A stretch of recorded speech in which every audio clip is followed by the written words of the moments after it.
Dan kalian tuh sebelum ambil rumah harus survei dulu, kalian lihat dulu dan gali sedetail mungkin tentang perusahaan ini. Tapi jangan juga sampai ya ada kemarin itu yang nanyanya bukan lagi detail sih, menurut aku itu mah udah kayak ngeledek gitu kan kita udah jelaskan tentang apa namanya semuanya, tentang surat-suratnya, legalitasnya dan lain-lain, diajak survei juga lah. Kalau untuk masalah sertifikatnya itu kan nggak ada di developer, sertifikatnya nanti setelah akad itu adanya di bank gitu.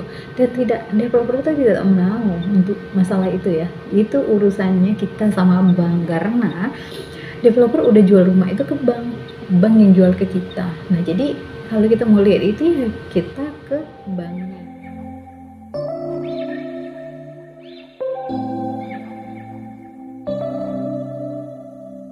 September we met, I could tell by your smile you hadn't been with a good girl like me in a while.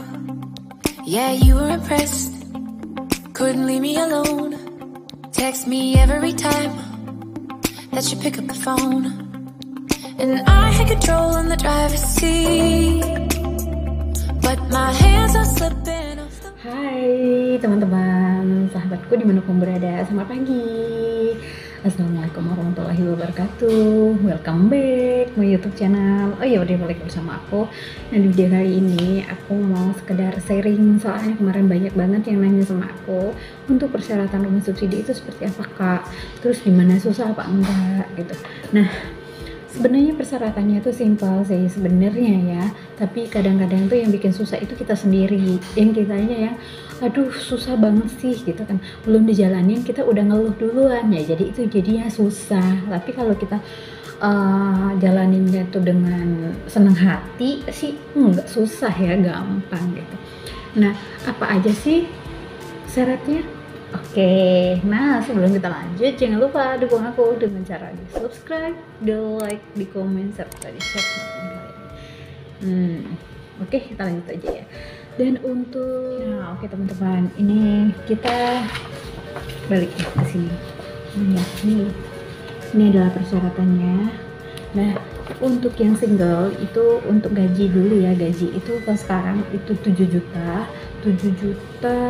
untuk TOP-nya, serta untuk yang sudah berkeluarga itu 8 juta joint income. Kenapa harus 7 juta dan 8 juta joint income kak? Karena ya rumah subsidi itu memang dikhususkan untuk orang-orang yang berpenghasilannya itu standar teman-teman, bukan karena oh ya gue kan belum juga ini kayak. Nah itulah teman-teman, jadi kan memang harus tepat sasaran dan persyaratannya juga tuh ketat supaya tepat sasaran ya, jadi nggak melenceng. Nah untuk ini juga persyaratannya belum punya rumah, umur 21 tahun minimal dan 45 tahun maksimal, dan bekerja minimal 2 tahun, kalian KTP NPWP, pas foto, terus SPT tahunan, terus itu belum punya rumah. Nah belum punya rumah itu bisa dari RT RW dan sampai dengan keluargaan, itu untuk yang single. Dan untuk yang menikah kak gimana? Oke, untuk yang menikah itu KTP suami istri, NPWP, KK, SPT tahunan, terus itu surat keterangan kerja, slip gaji 3 bulan terakhir, rekening keuangan 3 bulan terakhir, sama dengan yang single ya, sama. Terus tuh kalau yang sudah nikah itu ada akta nikah gitu. Jadi bedanya itu yang sudah nikah sama belum nikah itu cuman di akta nikah. Selebihnya itu sama semua, KTP, NPWP, KK, pas foto, surat keterangan bekerja, laporan SPT tahunan, terus belum punya rumah, terus slip gaji 3 bulan terakhir, dan rekening koran 3 bulan terakhir. Nah itu persyaratan umumnya. Terus ada lagi nanti kan kita disuruh isi nih, ini ya, ini satu bendel banyak banget ini.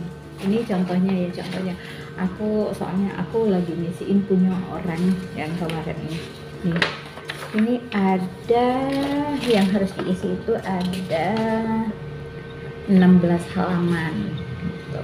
Itu harus ada 16 halaman nih. Nah kemarin kan membahas itu masalah S-BUM ya. S-BUM itu ya memang akan setiap orang yang ngambil rumah secara KPR yang bersubsidi itu akan dapat S-BUM karena itu program pemerintah, jadi jangan khawatir.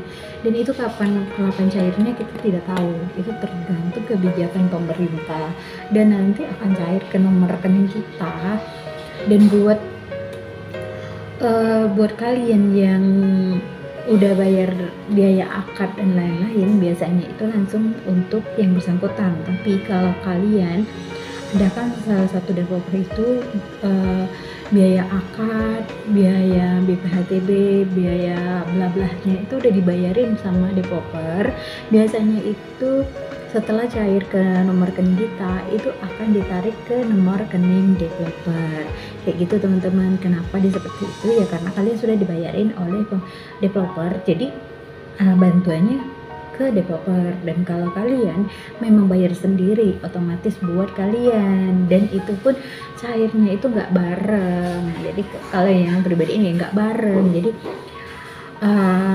bisa satu kali cicilan, bisa 2-3 kali gitu. Soalnya aku juga kayak gitu. Aku kemarin dapatnya gitu, aku kaget tapi aku nggak tahu gitu kan itu duit apa gitu kan. Dan dia itu kan aku sudah setor tuh untuk bulan ini, tapi kok duit yang aku setor kok nggak hilang gitu, masih ada di situ. Nah ternyata itu S-BUM yang turun, jadi S-BUM yang dipotong, duit tuh nggak dipotong kayak gitu teman-teman. Jadi berapa tahunnya kita juga nggak tahu, kapannya juga nggak tahu, dan itu memang pure keputusan dan kebijakan pemerintah. Jadi kita nggak bisa maksa dan kita juga nggak pokoknya harus gini, nggak bisa. Itu memang udah dari sananya gitu teman-teman. Dan untuk kebanyakan juga teman-teman kan bingung dengan legalitasnya. Nah kalau kalian nyari rumah itu carilah developer yang reputasinya bagus, terus itu pembangunannya ada di mana-mana, dan sekali-kali jangan pernah kalian mentransfer uang ke nomor pribadi. Itu ya teman-teman, usahakan ke nomor rekening perusahaan. Jadi itu kan bisa ada kita lacak dan nanti kan ada pertanggungjawabannya. Terus kalau untuk cari rumah tuh jangan tergiur, jangan janji manis loh teman-teman. Soalnya orang kita itu maaf ya, gampang banget tergiur dengan janji-janji manis, dengan DP 0%, terus tuh dengan A, B, C, D, E. Nah itu kan sebenarnya punya konsekuensi sendiri, dan itu pun masa iya sih developer nggak ngeluarin apa-apa tapi dia masih ngasih rumah gitu kan, logika. Dan kalian tuh sebelum ngambil rumah harus survei dulu, kalian lihat dulu dan gali sedetail mungkin tentang perusahaan ini. Tapi jangan juga sampai ya ada kemarin itu yang nanyanya bukan lagi detail sih menurut aku, itu mah udah kayak ngeledek gitu kan. Kan kita udah jelaskan tentang semuanya, tentang surat-suratnya, legalitasnya dan lain-lain, diajak survei juga lah. Kalau untuk masalah sertifikatnya itu kan nggak ada di developer, sertifikatnya nanti setelah akad itu adanya di bank gitu.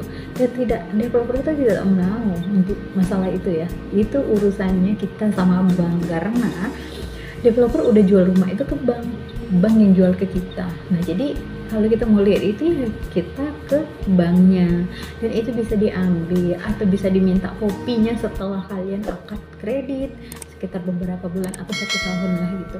Dan setelah akad kredit itu apa aja kak yang kita dapatkan? Yang kita dapatkan itu hanyalah kopian saat akad kredit teman-teman, hanya itu. Dan itu pegangan kita dan jangan dikemana-manain, karena ya selebihnya nanti ke bank, semuanya ke bank gitu. Dan kita bisa ngambil sertifikat kita setelah nanti rumah lunas ya, setelah rumah lunas begitu. Jadi apa ya, kita ragu, kita detail bagus gitu, tapi jangan juga terlalu ini. Kasihan juga ya orang yang kita tanyain sampai ibaratnya tengah malam gitu, kasihan banget gitu kan. Nah kalau kita mau nanyanya waktu di lokasi, kita tanya sedetail mungkin seperti apa gitu. Kita jangan sampai udah pulang ke rumah bingung lagi mau nanya apa. Makanya lebih baiknya itu ketemu, janji ketemu, dan jangan juga kebanyakan marketing yang di chat. Nanti kalian akan bingung sendiri gitu. Gini, aku kasih contoh, misalnya kalian mau ke daerah Bekasi, perumahan mana-mana, kalian tunjuk satu perumahan yang kalian mau survei, udah di situ aja, satu aja. Nah kalau seandainya nanti si ini kan nggak jelas, kalian bisa cari yang lain. Jadi menurutku seperti itu supaya kalian nggak bingung. Jadi ada yang orang semuanya di chat, jadi akhirnya dia bingung sendiri, keterangan si A sama si B itu berbeda, nggak bakal sama semua orang. Walaupun nih aku sama temanku sendiri itu pasti beda, nggak bakal sama persis. Teman-teman penyampaian juga beda gitu. Makanya sebaiknya itu difokuskan satu. Nah begitu deh teman-teman, sekian dulu ya kebersamaan kita untuk membahas masalah persyaratan rumah subsidi dan proses-prosesnya. Thank you for watching. See you next video. Jangan lupa di subscribe, di like, di komen, serta di share ke teman-teman kalian. Bagi yang mau info langsung aja ke nomor yang tertera di deskripsi. Insya Allah dibantu sampai kalian punya rumah.